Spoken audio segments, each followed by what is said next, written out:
नमस्कार और the deep dive में आपका स्वागत है। आज हमारे सामने है भारत का इकोनॉमिक सर्वे 2025-26 यानी आर्थिक सर्वेक्षण। अब ये नाम सुनकर लगता है कि कोई बहुत भारी भरकम आंकड़ों से भरी किताब होगी। हाँ, जो शायद सिर्फ एक्सपर्ट्स के लिए है। बिल्कुल, लेकिन ऐसा है नहीं। ये दस्तावेज असल में देश की अर्थव्यवस्था की एक हेल्थ रिपोर्ट है और आज हम इसे ही डिकोड करने वाले हैं। और एग्जैक्टली और हमारा मकसद सिर्फ हेडलाइंस पढ़ना नहीं है, हम इन आंकड़ों के पीछे की कहानी को समझेंगे। आज हम इकोनॉमिक सर्वे के जरिए भारत की आर्थिक कहानी के समझिए 3 अध्याय पढ़ेंगे। 3 अध्याय, अच्छा। हाँ, पहला अध्याय है रफ्तार कि इकोनॉमी का इंजन कितना तेज दौड़ रहा है। दूसरा है अनुशासन कि इस इंजन को चलाने वाला पैसा वो कहाँ से आ रहा है और कैसे खर्च हो रहा है। और तीसरा अध्याय है भरोसा कि इस पूरे सिस्टम की जो नींव है, हमारा बैंकिंग सेक्टर, वो कितना मजबूत है। वाह, रफ्तार, अनुशासन और भरोसा, मुझे ये फ्रेम बहुत पसंद आया। तो चलिए कहानी के पहले अध्याय यानी state of the economy pushing the growth frontier से शुरू करते हैं। सर्वे की शुरुआत ही कुछ ग्लोबल चैलेंजेस मतलब वैश्विक चुनौतियों के जिक्र से होती है जी, जैसे जियोपॉलिटिकल कॉन्फ्लिक्ट्स का बढ़ना और एक टर्म है weaponisation of energy and finance. ये फाइनेंस का शस्त्रीकरण सुनने में बड़ा हैवी लगता है। इसका मतलब क्या है? इसका मतलब है कि देश अब वित्तीय प्रणालियों यानी फाइनेंशियल सिस्टम्स को एक हथियार की तरह इस्तेमाल कर रहे हैं। जैसे किसी देश पर इकोनॉमिक सैंक्शंस लगा देना, उसके ट्रेड फाइनेंस को रोक देना ताकि उस पर पॉलिटिकल प्रेशर बनाया जा सके। अच्छा, तो ऐसे मुश्किल ग्लोबल माहौल के बावजूद जो बात सबसे ज्यादा ध्यान खींचती है वो है भारत की अपनी रफ्तार। सर्वे का अनुमान है कि फाइनेंशियल ईयर 2027 में भारत की रियल जीडीपी ग्रोथ 6.8% से 7.2% के बीच रहेगी। Okay, let's unpack this. Real GDP growth. हम अक्सर जीडीपी ग्रोथ सुनते हैं, पर ये रियल शब्द यहाँ इतना जरूरी क्यों है? बहुत अच्छा सवाल है। देखिए, जीडीपी यानी देश की कुल आय। अब ये 2 तरह से बढ़ सकती है। या तो आपने सच में ज्यादा सामान और सेवाएं बनाई, या फिर बस चीजों की कीमतें बढ़ गई, मतलब महंगाई। राइट? नॉमिनल जीडीपी में महंगाई का असर शामिल होता है, लेकिन रियल जीडीपी में से हम महंगाई के असर को हटा देते हैं। तो ये जो 6.8% से 7.2% की ग्रोथ है, ये वास्तविक वृद्धि है और ये दुनिया की बड़ी अर्थव्यवस्थाओं में सबसे तेज है। Got it. तो ये तो हुई रफ्तार की बात। अब सवाल ये है कि इस ग्रोथ के इंजन में फ्यूल कहाँ से आ रहा है? What are the drivers? Survey इसके 2 मुख्य ड्राइवर्स बताता है। पहला है प्राइवेट कंजम्पशन यानी निजी खपत। आसान भाषा में हम और आप जो सामान और सेवाएं खरीदते हैं। बिल्कुल, मोबाइल फोन से लेकर सब्जी तक। जब हम ज्यादा खर्च करते हैं तो फैक्ट्रियों में ज्यादा सामान बनता है और इकोनॉमी आगे बढ़ती है। और दूसरा बड़ा ड्राइवर है इन्वेस्टमेंट यानी निवेश। जब देश में नई सड़कें, बंदरगाह और फैक्ट्रियां बनती हैं तो उसे इन्वेस्टमेंट कहते हैं, और ये दोनों ही बहुत मजबूती से बढ़ रहे हैं। और सर्वे में इसे एक बड़ा कैची नाम भी दिया गया है, रिफॉर्म एक्सप्रेस, जिसके 3 इंजन बताए गए हैं। जी हाँ, सर्वे कहता है कि भारत की ग्रोथ स्टोरी एक रिफॉर्म एक्सप्रेस पर सवार है। इसका पहला इंजन है कैपिटल एक्यूमुलेशन यानी पूंजी संचय, जिसका सीधा मतलब हुआ देश में फिजिकल एसेट्स बनाना, जैसे मशीनें, सड़कें, पोर्ट्स। बिल्कुल। दूसरा इंजन है लेबर इनपुट यानी काम करने वाली वर्कफोर्स और उनकी स्किल्स को बढ़ाना। और तीसरा इंजन है टोटल फैक्टर प्रोडक्टिविटी। ये सुनने में सबसे टेक्निकल लगता है, इसे आसान भाषा में कैसे समझे? इसे एक एनालॉजी से समझते हैं। मान लीजिए आपका एक रेस्टोरेंट है। ओके। पहले आपके 5 शेफ 1 घंटे में 50 पिज्जा बनाते थे। हाँ। अब आपने एक नया बेहतर ओवन लगा दिया और ऑनलाइन ऑर्डरिंग सिस्टम आसान कर दिया। अब वही 5 शेफ उतने ही समय में 75 पिज्जा बना रहे हैं। अच्छा, मतलब शेफ या समय नहीं बढ़ाया, सिर्फ प्रोसेस और टेक्नोलॉजी बेहतर की। एग्जैक्टली। यही इकोनॉमी के लेवल पर टोटल फैक्टर प्रोडक्टिविटी है। जब आप यूपीआई से पेमेंट करते हैं या जीएसटी पोर्टल से काम आसान होता है तो देश की टोटल फैक्टर प्रोडक्टिविटी बढ़ती है। वाह।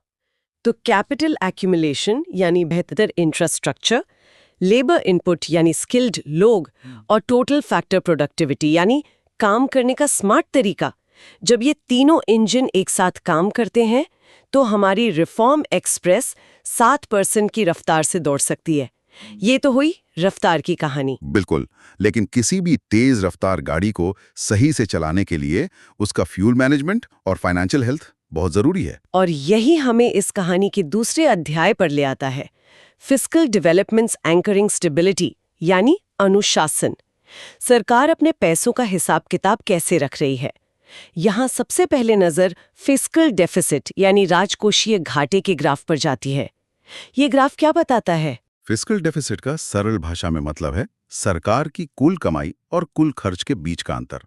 अगर खर्च ज्यादा है और कमाई कम तो उसे घाटा कहते हैं। ठीक है। ग्राफ दिखाता है कि FY21 में, जो महामारी का साल था, ये घाटा जीडीपी का 9.2% तक पहुंच गया था, जो कि बहुत ज्यादा था। बहुत ज्यादा। लेकिन अब FY26 तक इसके घटकर 4.4% होने का अनुमान है। ये आंकड़ा सुनने में तो अच्छा लगता है, पर यहाँ जो असल कहानी है वो ज्यादा दिलचस्प है। ये घाटा कम कैसे हुआ? क्या सरकार ने जरूरी खर्चों में कटौती कर दी? यही तो सबसे रिमार्केबल बात है। ये घाटा सिर्फ खर्चों में कटौती करके कम नहीं किया गया है। सर्वे बताता है कि सरकार ने इसे कम करते हुए भी कैपिटल एक्सपेंडिचर यानी केपेक्स को जीडीपी के 4.3% तक बढ़ा दिया है, जो एक रिकॉर्ड है। केपेक्स मतलब वो खर्च जो रोड्स, रेलवेज, पोर्ट्स जैसे लॉन्ग टर्म एसेट्स बनाने पर होता है। सही। तो इसका मतलब है कि सरकार ने एक स्ट्रेटेजिक शिफ्ट किया है, कम प्रोडक्टिव खर्चों से पैसा निकालकर एसेट क्रिएटिंग खर्चों में लगाया है। ये फिस्कल डिसिप्लिन का सबसे टिकाऊ तरीका है। और इसी का सीधा असर हम इंटरनेशनल क्रेडिट रेटिंग्स पर देख रहे हैं। मॉर्निंग स्टार, S&P ग्लोबल जैसी एजेंसीज भारत की रेटिंग को अपग्रेड कर रही हैं। लेकिन एक स्टूडेंट या आम नागरिक के लिए इस रेटिंग अपग्रेड का क्या मतलब है? उन्हें इससे क्या फायदा? सोचने वाली बात है ना? जब देश की रेटिंग सुधरती है तो सरकार और बड़ी कंपनियों को विदेश से सस्ता कर्ज मिलता है।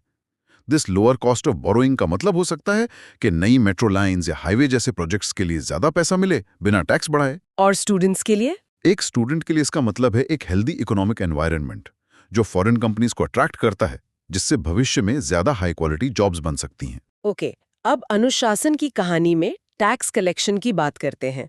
सर्वे में एक पाई चार्ट है जो दिखाता है कि अब सरकार की टैक्स कमाई में डायरेक्ट टैक्स का हिस्सा बढ़कर 59% हो गया है। पहले डायरेक्ट और इनडायरेक्ट टैक्स का फर्क साफ कर देते हैं। जरूर।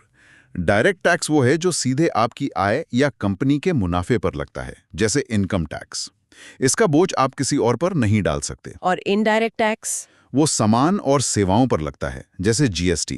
इसका बोझ आखिरकार कंज्यूमर पर पड़ता है। तो डायरेक्ट टैक्स का हिस्सा बढ़ना एक अच्छी निशानी मानी जाती है। हाँ, इसे एक प्रोग्रेसिव यानी प्रगतिशील निशानी मानी जाती है। लेकिन इसका एक दूसरा पहलू भी तो हो सकता है।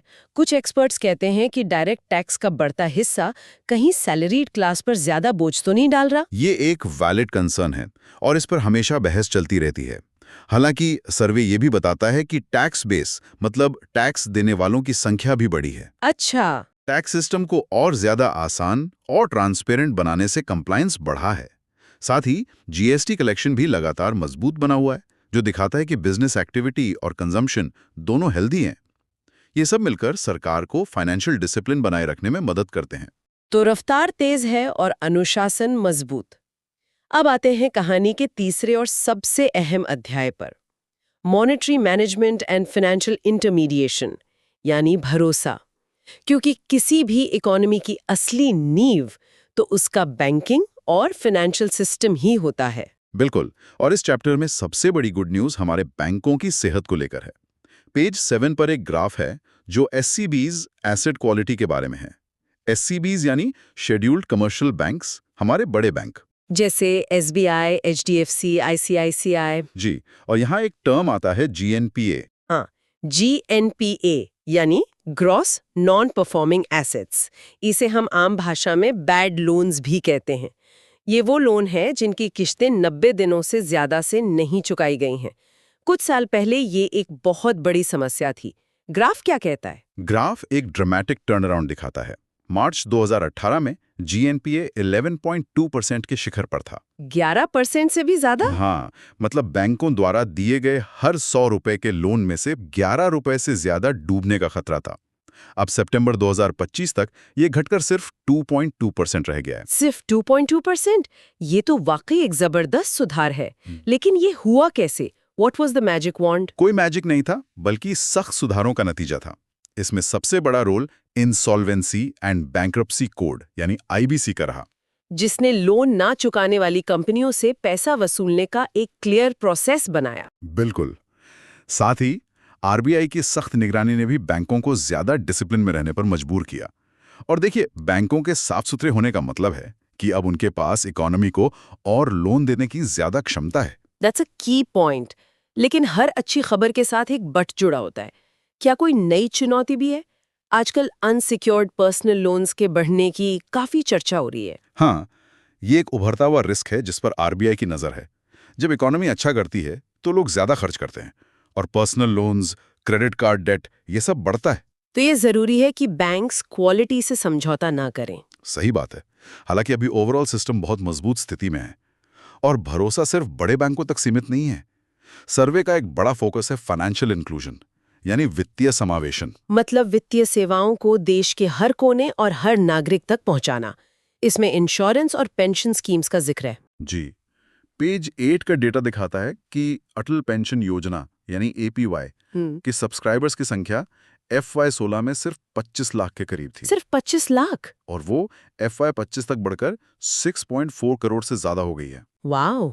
इसी तरह देश में लाइफ और non life insurance premium collection भी FY21 में 8.3 लाख करोड़ रुपए से बढ़कर FY25 में 11.9 लाख करोड़ रुपए हो गए हैं। और ये सिर्फ आंकड़े नहीं है। इसका मतलब है कि ज्यादा से ज्यादा परिवार अब किसी मेडिकल इमरजेंसी या अनहोनी के लिए फाइनेंशियली प्रिपेयर्ड हैं। ये जमीनी स्तर पर एक बड़ा बदलाव है। और इसी जमीनी बदलाव की कहानी को आगे बढ़ाती हैं माइक्रो क्रेडिट यानी छोटे कर्ज की योजनाएं, जैसे PMMY प्रधानमंत्री मुद्रा योजना और PMSV आनी थी। ये योजनाएं उन लोगों को लोन देती है जिन्हें अक्सर बड़े बैंकों से लोन नहीं मिल पाता। हाँ, जैसे छोटे दुकानदार और रेहड़ी पटरी वाले। PMSV निधि का असर तो बहुत सीधा दिखता है। सर्वे बताता है कि इससे लाभार्थियों की औसत सालाना आय में 20% की वृद्धि हुई है। और ये 20% सिर्फ एक आंकड़ा नहीं है। इसका मतलब है कि एक स्ट्रीट वेंडर जो पहले शायद अपने बच्चे के लिए एक छोटा सा खिलौना नहीं खरीद पाता था, अब खरीद सकता है या अपने बिजनेस को थोड़ा और बढ़ा सकता है। बिल्कुल, यही फाइनेंशियल इंक्लूजन का जमीनी स्तर पर असर है, जहां भरोसा सिस्टम के सबसे निचले पायदान पर खड़े व्यक्ति तक पहुंचता है। तो आज हमने इकोनॉमिक सर्वे के जरिए भारत की आर्थिक कहानी के 3 अध्याय पढ़े।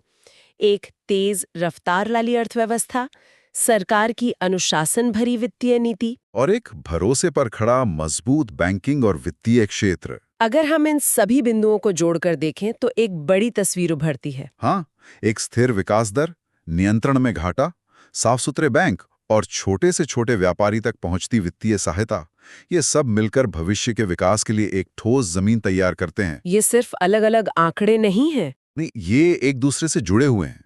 मजबूत बैंक ही तो ग्रोथ को फंड कर सकते हैं और फाइनेंशियल डिसिप्लिन ही इंटरनेशनल इन्वेस्टर्स का भरोसा जीतता है। बिल्कुल सही। तो इस सब का मतलब क्या है? इसका मतलब है कि अर्थव्यवस्था आने वाली वैश्विक चुनौतियों का सामना करने के लिए बेहतर तरीके से तैयार है। और यहीं पे हम अपने श्रोताओं के लिए एक सवाल छोड़ना चाहेंगे। जरूर। इस सर्वे में AI इकोसिस्टम और अर्बनाइजेशन यानी शहरीकरण जैसे भविष्य के विषयों पर भी अध्याय हैं। तो आज की चर्चा के आधार पे सोचने वाली बात यह है कि भारत अपनी इस मजबूत आर्थिक नींव का इस्तेमाल करके टेक्नोलॉजी और शहरीकरण के इन बड़े बदलावों का फायदा कैसे उठा सकता है। आने वाले दशक में इस रफ्तार को बनाए रखने और विकास को हर किसी तक पहुंचाने के लिए हमें किन नए स्किल्स और किस तरह के इंफ्रास्ट्रक्चर की जरूरत होगी।